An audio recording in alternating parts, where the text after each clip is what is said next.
qui est très difficile ensuite, c'est que tu vois, chaque canton a sa fiscalité. Les management packages que moi j'ai vus, il y en a eu un. À l'époque, moi je connaissais une personne il y a 3-4 ans, qui avait essayé de faire la valo d'un management package. C'était quoi? C'était des ADP ratchet? C'était un truc standard, c'était earn-out, si Ibida. Oui, mais c'était Earn-out. voilà, earn-out. Okay, Merci. earn-out. Ils essaient de faire un DCF, tout ça, mais c'est applicable, bien sûr, mais ça n'a rien à voir avec des méthodes reconnues. Heureusement que c'est pas moi, parce que j'aurais eu énormément de mal à défendre ça. Oui, voilà. Oui, parce que c'est impossible. Ok, si Ibida au-dessus de telle et telle valeur, alors on donne ça. Mais en fait, si tu fais un DCF, ton DCF 1, il va être statique. Bah oui. C'est pas possible. Donc, en Et fait, dans le DCF, tu mets ce que tu veux. Voilà.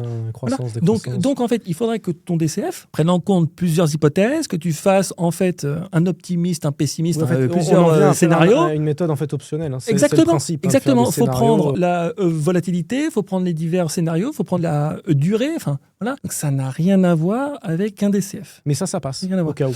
En fait, si tu veux, c'est le bruit que j'avais entendu. Ça a été mis un peu sous le tapis parce que les évaluateurs étaient un petit peu gênés. De leur travail ou... Il y a eu un autre type de négociation. C'était bon. On sait que la société, à peu près par an, elle faisait à peu près 4 à 5 millions d'EBITDA. On dit, OK, bon, si elle fait au-dessus de 4,5 millions, on te donne tant. Point. Au final, ça s'était réglé en négociation pure.